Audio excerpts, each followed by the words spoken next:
Abigail, the current events that are taking place in the MDC T, we have a lot of issues that are going on. We have the violence that took place in Bulawayo yesterday.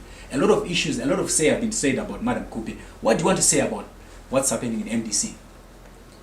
What I can say about the events that are taking place in MDCT is, to me, I see a precedence that is being copied by looking at how the current government came into power. It's just a spread into MDCT. And being particular about Madam Kupe, to me it's unfortunate. We are disturbed as the women's constituency. And MDCT is a big party that surely over the years had a constitution. And you wonder why at this point, after the death of the leader, we begin to have a lot of versions that should take the path forward when the constitution is clear and they had been there. Why is it people are running away from the constitution and they begin to talk certain ad hoc kind of resolutions?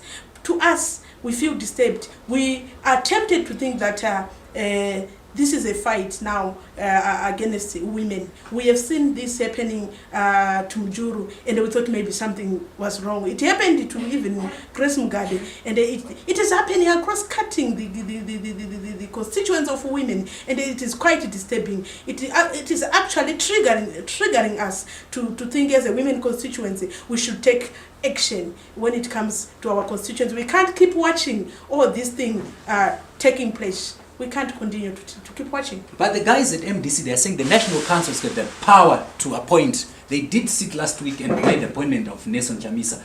What can you say? Because they're saying the National Council's got the power to appoint or even to fire, because it's the highest decision-making board of MDC. For your own information, my brother, even ZANU-PF at some point they are saying the army have got the power.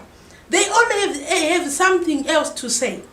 And if we continue to entertain stories of overcoming constitutions, be it a constitution of a party, a constitution of anything, we have a crisis at hand. We need to understand what should lead what. The constitution or the guys or the council or the what. We cannot continue to buy such things, particularly disturbing our constituents of women. We are disturbed. Yes, today violence, we used to cry violence at ZANU-PF. What are we going to do now? It's just before election. The opposition is beginning to launch violence themselves. What are we going to do? So we have a situation at the end. I was talking to Abigail Mpambi, RAFF spokesperson and the leader of this constitution. Linda, as a leader of the Zimbabwe Women in Political Alliance, what do you want to say about the current development that are taking place in Bulawayo, the Kupe issue, the Mujuru issue? What do you want to say? What we're basically saying in Bulawayo is the isophomic mimicry of ZANU-PF. We cannot start speaking of a movement for democratic change when we are equally doing exactly what ZANU-PF is doing. I am against any form of violence against women. The levels of misogyny being represented by the opposition parties are appalling. Women have suffered since time immemorial. Look at what happened to Mai Mujuru in ZANU-PF. It's exactly what is happening to Thokozani Kupe. Look at what happened to Grace Mugabe. Look at the untold stories of many women in political parties. My call right now is for every female politician to rise up and speak against violence against women in politics. It doesn't matter what has happened in the intra-party of the MDC. We don't care what happened in the intra-party of ZANU-PF or what happened in the intra-party of NPP, of Mjuru having stones being thrown at her. But what I am basically saying is, as a woman and as the director of Zimbabwe Women in Politics Alliance, women should rise up and defend their own. There is nothing for women without women. There is no democracy without women. And we will rise up as women and demand our space, the 50-50 gender equality that is enshrined in our constitution. We will not sit back and watch women being treated as tokens, being beaten and abused, sexually harassed. That has to stop in the 21st century. Thank you. But you are complaining, you are talking much about it, but the MDCs, they're saying we had a national council that set and came up with the decision of appointing Nelson Chamisa as a president. What can you say about it? Because the MDC, they're saying they have made that, it's a final thing. The National Council is one of the powerful organs in the MDC, and it has got the power to appoint. So as women, like the issue of Thokozani Kupe, what can you say?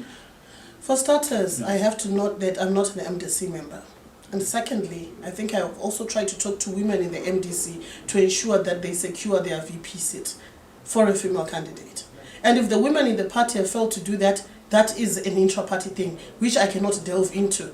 But my suggestion and my advice to them would be that if the MDC stands for what it tells us that it stands for, it should follow the constitution, because we'll raise pertinent questions as the citizens of this country, that if as a party you're failing to follow your own constitution of a party, how will you be able to adhere to the national constitution if power is given to you? I think those are pertinent issues that we have to raise. That is why I'm now so passionate about these constitutionalism issues, because the moment yatinongosiya vanhu vachiviolate constitution avo, tomhanya zvakare tovakampenira vakatora power, vanozoita sei neconstitution yenyika? Those are like critical questions that we're supposed to be asking. But problem yatinayo maZimbabweans ndekuti we are too critical, toda kutanga kupopota nekutukana nekunongedzerana. But ngatitarise kuti bumbiro redu remutemo riri kutedzerwa here. Political party matiri vari kutedzera bumbiro remutemo here. Kumabheriyawo, kumahambendo, kuma-association, kuma-organization vari kutevedzera bumbiro remutemo here. Nekuti kana tisingakwanisi kutedzera bumbiro remutemo wedu, ticharamba tichingokanya madhaga uye hakuna kwatinosvika. Varombo vanoramba vari varombo vachingotambura. Mukungozvinzwirawo muri kudzimba uko. Vari kutaura mai Masarira.